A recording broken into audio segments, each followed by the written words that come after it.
Hey everyone, welcome to the Seeds of Success podcast, hosted by Dottie San Martin and myself, Orly Rivera. This show is your weekly dose of knowledge, insights, and actionable tips to transform centers into striking successes. Whether you're a seasoned industry professional or just stepping onto the lanes, we've got you covered. Dottie, how are you doing today? Hey, Orly, I'm good. I'm looking at the calendar. How in the heck has time gone by so quick? I mean, Yeah, it's flying. We're almost in summertime. Yeah. There's a lot of things when it comes to summertime, right? You got to be ready. Yeah. What are you saying you got to be ready for? Well, gosh, summertime brings just a huge influx of families. You've got a lot of kiddos coming in. They're coming in with babysitters. They're coming in with grandparents. They're coming in with parents. They're coming in with neighbors. I mean, kids are looking for things to do, right? And it's a great time for centers. It's a great way for us to introduce bowling in a fun way to kids. And especially, centers today have so many fun things to offer besides just rolling a ball down a lane and hitting the pins, right? Kids can actually come in and be entertained, right? Yeah, no, I agree. But when, as we're preparing for that, we want to make sure that we are doing some things in advance to make sure that we're ready for that. As you know, you are a parent yourself. That when it comes to our children, that we have very high expectations and we have very little tolerance for certain things, right? Oh, exactly. We want to make sure that things are okay for our kiddos, right? Yeah.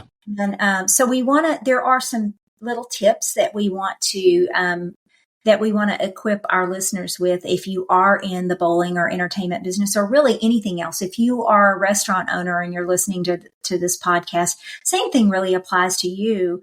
There are certain things that you need to do to be prepared for that type of a customer coming into your center. So that's kind of what we want to talk about today. So you game for that, Orly? Oh yeah, always.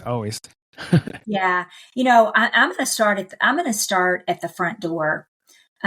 Because that is a pet peeve of mine.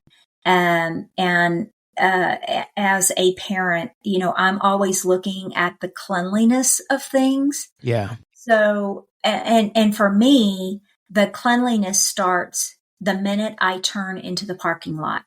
Oh yeah, so I agree. If I see trash in the parking lot, if I see a trash can that's overflowing because they suddenly saw the sign on the front door that says no outside food or drink past this point, and so the trash can is overflowing, it's got flies flying around it. I look at the door and it's got sticky fingerprints all over it. Oh, and by the way, the tape from the flyer they pulled off last week that says that that they're closed for a private event.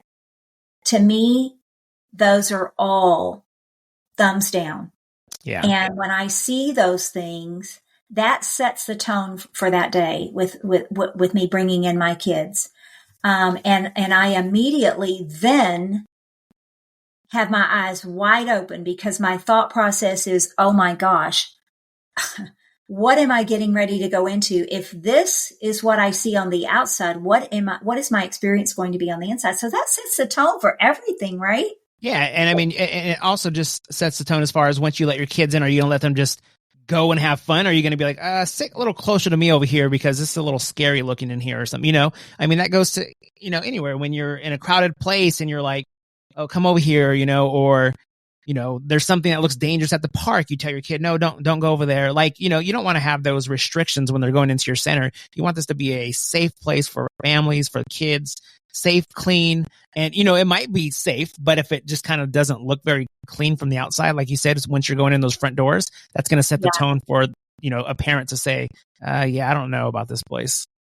Yeah. And there's a couple of things that go into that as well. When it comes to cleanliness, that should go all the way through. You should actually be going in every day and looking all around and making sure that everything is nice and clean. But, one of the places that often gets overlooked is going into the bathrooms and making sure, that the bathrooms are nice and clean and don't smell bad. Same thing when you walk in the door of your center, are you smelling? I know, it sounds odd, right, Orly? But when you go into the center or your place of business and you get a whiff of something that doesn't smell good, that sends out the wrong message. Yeah. So definitely look at that. And the other thing that sometimes gets overlooked is what is the customer seeing when they walk up to place an order at your restaurant or your snack bar? Are they seeing a messy prep table in the back that has stuff scattered all over it? Are they seeing a cook that has a half-eaten sandwich on the prep table? All of those are definite red flags for your business. Yeah. And let me tell you, people, if you're starting it out on the parking lot with a messy parking lot and then people come in, they're going to see things that maybe if that experience at the front door in the parking lot wasn't so negative or bad, they wouldn't be picking every little thing out. But at that point, you've already set the tone. Yeah, So I agree. Forward, they're going to be looking at everything. Yeah, and I'm going to go back to the bathroom thing because that's a huge one. And there's simple little things. It's not just about keeping it clean, but it's about keeping soap in your dispensers or sanitizer, your counter wipe down, like simple things. People pull the paper towels sometimes if you have paper towels and they happen to leave one on the counter. That's kind of gross. You go in there. So make sure a simple wipe down here and there, pick up stuff off the floor, Properly just a little. stocked. Yeah. Paper towels, pick it up, make sure it's properly stocked. Yeah. Because there's nothing worse than somebody going in to a restroom, with your kid. I mean, I've did this before. My parents did it with me when I'm little, and them saying, you think you could wait till we get home? You don't want that because then they're going to be in a hurry to get out of there. Like they have to go to the restroom. Let's hurry up and finish bowling and get out of here. Where you might want them to stick around to eat or to play other video games or, if you have miniature golf there or something, you want them to stick around long. And if they're trying to get out of there quickly because it's not very clean, and it starts there too. I know this might sound weird, but if your bathroom's clean, it's going to make them start to think about everything else. Like, oh, what's the kitchen look like? Or, where our food's coming from. So yeah, that all makes a huge difference. Yeah. And, we're talking about it just because we're nearing summer and we know that we're going to have an influx of families and kids in this industry, but that really should be every day. That's the way the business should be every day. You should be looking at your center. You should be entering your parking lot every day with open eyes, looking at what needs to be done. You need to be walking through your center and giving it the sniff test and seeing what you smell. So on the other end of that, you can also do things to make it more appealing when they come in, right? Yeah. I love. We used to do this thing right before the leagues came in the evening. We would always make sure that we baked fresh cookies. We used to bake fresh cookies every day at the center. And we would do it so that we had fresh baked cookies coming out of the oven when our league bowlers were coming in, right? Yeah. Because it smells so good when you walk through the door and you smell. It's that feeling of I'm home, right? You can do the same thing with popcorn. Popcorn's very, it smells good. It gets your taste buds going and you want to go get you some popcorn, right? But the smell itself sets a nice tone, right? If it's a good smell and not a stinky smell. So cleanliness is, that's way up there on my list. But the other thing that we need to do to prepare for that, and we've touched on it in some of our previous podcasts, but it's definitely worth mentioning again, is making sure that you have the right staff in place, making sure that they know that you're going to have families and you're going to have kids and there's going to be challenges associated with that. I know we were doing a master class the other day and I said something about, sometimes when you're working the front desk, it's a tough job because when you're dealing with trying to give shoes out to little kids, they say, oh, here, I need this size. And they fling a shoe across the counter at you and you have to match it up, right?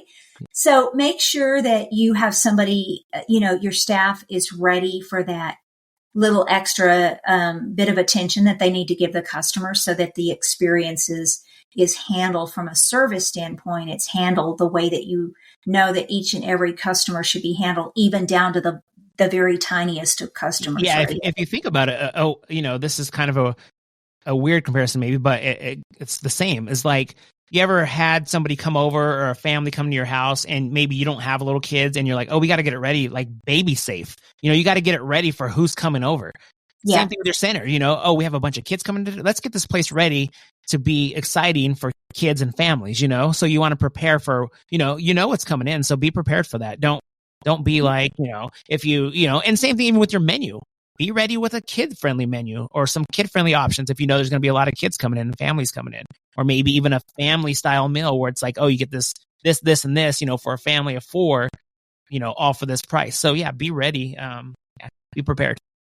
Yeah, yeah. And the other thing that you need to do, obviously, we've mentioned this, when we've talked about readiness before, but especially when you've got, an influx of kids, is making sure that you do have enough of the lightweight balls. You don't want to wait till the day of to realize that, oh my gosh, I only have 2 6-pound balls and I've got 50 kids coming in. Make sure that you have plenty of the smaller shoes, things along those lines. You need to be planning that in advance. And then planning what's going to happen when they get there. What are we going to do? We have a beautiful Neoverse wall. Let's plan some special things for that. Or we have our scoring system. We have all these games in there. Let's plan to do this, and this, and offer it during the daytime when we have, a lot of families in here. You have to be very disciplined and systematic in what you're doing. To be able to provide that level of entertainment that you want, right? It doesn't take, you've got the systems that do this for you. You just have to put them into play, right? Yeah. Yeah. And I think another important thing you should be thinking is, you want them to have a great time that day, but how am I going to get them back? How can we make sure they want to come back? Right. And sometimes we find that, some centers take their birthday party hostesses and have them during really high traffic, like peak times where you've got your families in the center. They have them actually go in and go down in the bowling area and visit with those kids. Sometimes when you've got a bunch of smaller children that maybe aren't really into the bowling, take them down some bowling activity sheets and introduce yourself and say, hey, I'm one of the birthday party hostesses here. Have you ever had your birthday party at a bowling center? And kind of just mingle with the crowd and some FaceTime, right? PR time. That's worth a lot. But then to make sure that you have your staff ready so that if the family comes up and says, hey, do you guys by chance offer birthday parties? Then they know where to lead them. They know the answers. They know how to enthusiastically answer that question. And address the customer that way. Yeah. So planning goes a long way. Certainly things that can be being done right now to make sure that you have a wonderful, wonderful summertime. Yeah, no, I agree. You got to be ready, and it's the perfect opportunity to have, returning guests that maybe haven't been there since the summer previously. You got to even think about people that come to town just for the summer. Some town, I know I live near like kind of a resort town, I guess you say Lake Town, and people, they're gone for the winter and they're back in the summer. You want them to be excited to be back, and you want to, keep them continuing to come in. And then also you're going to be gaining new people. So just got to make sure you got to be ready. Planning is key to anything. You are exactly right. Well, listeners, as we close today's episode, water these seeds of knowledge that we gave you today with action. Fertilize them with determination and watch your success grow. Join us next time for more Seeds of Wisdom.